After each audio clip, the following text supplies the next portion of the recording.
Hello student, my name is Ashish Kumar from Sirautpur Sarkar university. आज का हमारा टॉपिक है गियर ड्राइंग। गियर ड्राइंग में हमारे जो टीथ के जो डिज़ाइन करते हैं, हम जो गियर्स जो रहते हैं उनके टीथ को किस तरीके से हम डिज़ाइन करते हैं, उसको किस तरीके से कैलकुलेट करके हम उसको बनाते हैं, तो उसके बारे में हम पढ़ेंगे। उसके पहले हमको जानना ज़रूरी है कि हम टीथ के कौन कौन से पार्ट्स को क्या क्या बोला जाता है, किस तरीके से उसको नाम से हम उसको याद रखते हैं और किस तरीके से उसका कैलकुलेशन होता है। ये सब आगे पढ़ते जाएंगे। तो देखिए स्टूडेंट्स, ये हमारे टीथ हैं, जो गियर्स होते हैं। हम देखे होंगे आप, जो गियर्स हैं, गियर्स में जो टीथ रहते हैं, इस तरीके से टीथ जो बना रहता है वही टीथ है, जिसको हम क्या किए हैं, हम थोड़ा लार्ज फॉर्म में इसको बना के हम शो कर रहे हैं। तो देखिए इसका पार्ट्स के बारे में हमको जानना जरूरी है।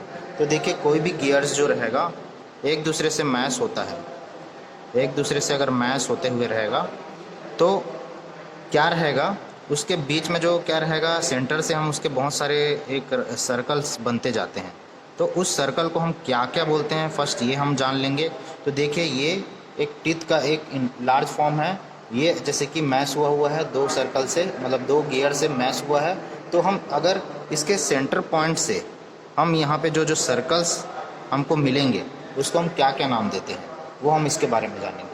देखिए एक सर्कल जो होता है, सेंटर से हम अगर लाइन खींचेंगे, अगर जो गियर है उसके सेंटर से हम अगर उसको प्रोजेक्ट करते हैं, तो जो टॉप पोर्शन से जो सर्कल जाता है उसको बोलते हैं एडेंडम सर्कल। ये जो टॉप से गया हुआ है सर्कल है, ये इसको बोलते हैं एडेंडम सर्कल। ठीक है।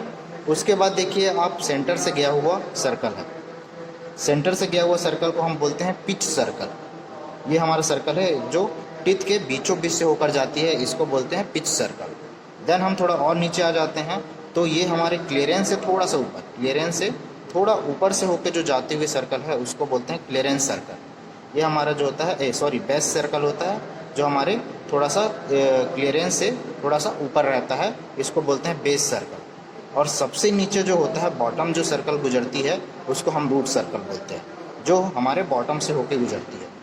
अब देखिए स्टूडेंट, इतना हम तो चार सर्कल के बारे में जान गए, addendum circle, pitch circle, base circle, root circle, और एक डिडेंडम सर्कल भी होता है, जो हम बेस सर्कल से नीचे और क्लियरेंस सर्कल से ऊपर होके हुए जाती है, जो हमारा डिडेंडम सर्कल हो जाता है। ठीक है, तो उसको मैंने इसमें शो नहीं किया है, बट ये हमको बेस जो है एडेंडम सर्कल, पिच सर्कल और बेस सर्कल, और लास्ट हमारा जो रूट सर्कल, इसके बारे में हमको जानना जरूरी है। अब देखिए जो हमारा सेंटर से जो एक क्या होता है, रेडियल डिस्टेंस होता है। रेडियल डिस्टेंस किसका, सेंटर से, कोई भी टीथ के सेंटर से एक रेडियल डिस्टेंस जो होता है, यहाँ से टीथ के स्टार्टिंग और एंड तक के किनारे में, सेंटर पे एकदम बीचों बीच, तो इसको हम क्या बोलते हैं सर, ये होता है उसका थिकनेस। मतलब हम अगर इसको अगर वर्नियर कैलिपर्स के थ्रू अगर इसको मेजरमेंट करेंगे कि उसका थिकनेस कितना है किसी टीथ का, तो हम उसको सेंटर से मेजरमेंट करते हैं। कोई भी टीथ के सेंटर से हम उसको लेते हैं, तो ये हमारा जो होता है टोटल उसका थिकनेस कहलाता है, इसको हम क्या बोलते हैं, टूथ थिकनेस बोलते हैं। ठीक है स्टूडेंट, अब नीचे आते हैं। देखिए यहाँ पे पिच सर्कल जहाँ से होके जा रहा है, पास हो रहा है, मीन्स टूथ थिकनेस। ये हमारा जो होता है पिच सर्कल, देखिए आप यहाँ से देखें, पिच सर्कल सेंटर से होके जा रहा है, तो यही पिच सर्कल से होके जो जाता है लाइन, पिच सर्कल से स्टार्टिंग पॉइंट से लेके टॉप मोस्ट जो पॉइंट होता है किसी भी टिप का, उसको बोलते हैं एडेंडम। और देन ये होता है हमारा टूथ थिकनेस, जो हम पहले भी देख चुके हैं। टूथ थिकनेस से भी नीचे हम जब जाते हैं, और क्लियरेंस से थोड़ा ऊपर, मतलब पिच सर्कल से नीचे बॉटम साइड जो जाते हैं, वो हमारा होता है डिडेंडम। ये हमारा डिडेंडम होता है। और उससे नीचे जो होता है बेस, जो बच जाता है, जो रूट सर्कल और डिडेंडम के लास्ट पॉइंट से हम थोड़ा सा बीच में हम थोड़ा सा स्पेस देते हैं, वो हमारा क्लियरेंस होता है। ठीक है स्टूडेंट, तो ये हमारा क्लियरेंस हो जाता है। अब देखिए बॉटम से जो जाता है, तो बॉटम हो गया, बॉटम लाइन हो गया, बॉटम टूथ स्पेस हो जाता है, इसको हम रूट भी बोलते हैं। और इसके जो किनारे देखिए आप, यहाँ पे टॉप पोर्शन को हम क्या बोलते हैं, क्रेस्ट बोलते हैं। हमने जो थ्रेड के बारे में भी पढ़ा, तो थ्रेड का टॉप पोर्शन को हम क्या बोलते थे, क्रेस्ट। सेम वैसे ही हम क्या बोलते हैं, गियर जो है, गियर का जो टीथ का टॉप पोर्शन को हम क्रेस्ट बोलते हैं। और उसके साइड वाले को फेस बोला जाता है, जो एक तरीके से इस तरीके से रहेंगे। ये हमारा, यहाँ पे बना देता हूँ, ये हमारा यहाँ से यहाँ तक का डिस्टेंस हमारा हो जाता है फेस, और यहाँ से थोड़ा सा नीचे आ जाते हैं तो ये होता है फ्लैंक। ठीक है, यहाँ से नीचे का पॉइंट फ्लैंक और यहाँ से ऊपर का पॉइंट ये होता है साइड का। ऐसा नहीं है मैं ऊपर से तो हम लोग उसको क्या बोलते हैं, एडेंडम डिडेंडम हो गया, लेकिन जो हमारा साइड से साइड सरफेस जो होता है किसी भी टीथ का, साइड सरफेस को हम उसके फेस को बोलते हैं, और उसे थोड़ा नीचे जाएंगे उसको फ्लैंक बोला जाता है। तो ये हमारा टीथ के बारे में हो गया। और टीथ के बारे में हमने डेफिनेशन बहुत सारे आपको मैंने भेजा था फॉर नोट्स के थ्रू मैंने आपको सेंड भी किया है। तो देखिए पिच सर्कल हमने देख लिया। पिच सर्कल के बाद पिच सर्कल डायमीटर जो होता है, पिच सर्कल डायमीटर क्या होता है, it is the diameter of the pitch circle of the gear. तो नंबर ऑफ जो टीथ होते हैं और डायमेट्रिकल पिच दोनों का जो रेशियो जो होता है पिच सर्कल डायमीटर कहलाता है।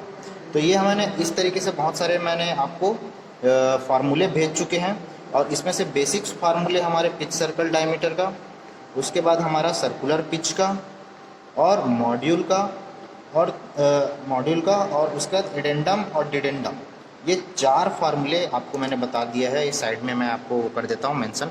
ये देखिए ये हमारा क्या हो गया, pitch circle diameter. Pitch circle diameter is equal to क्या होता है, number of teeth upon diametrical pitch. तो ये फार्मूले हमको याद रखने हैं। उसके बाद है डायमेट्रिकल पिच का जस्ट हम लोग करते हैं, अपन क्या कर देंगे, अगर डायमेट्रिकल पिच को इस साइड ले लेते हैं और पिच सर्कल डायमीटर नीचे ला लेंगे तो ये दूसरा फार्मूला बन जाता है। मीन्स हमको सिर्फ एक फार्मूले को हमको याद रखना है पिच सर्कल डायमीटर का, कि number of teeth upon diametrical pitch, ये वाला फार्मूला हमको याद रखना है। दूसरा हमारा होता है सर्कुलर पिच।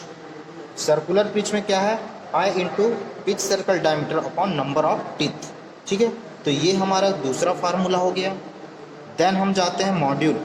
मॉड्यूल में क्या है, मॉड्यूल क्या हो जाएगा, module equal to pitch circle diameter upon N. मतलब यहाँ से पाई जब हम हटा देंगे, पाई का वैल्यू जब हटा देंगे तो pitch circle diameter upon N is equal to क्या होता है, मॉड्यूल। तो 1 2 3 ये फार्मूले हो गए। अब उसके बाद सीधा आप आ जाइए एडेंडम। एडेंडम में क्या रहेगा, एडेंडम इज इक्वल टू होता है 1 अपॉन डायमेट्रिकल पिच या सर्कुलर पिच अपॉन पाई, ये एक फार्मूला हो गया। और ये टूथ थिकनेस का क्या होता है, सर्कुलर पिच अपॉन 2।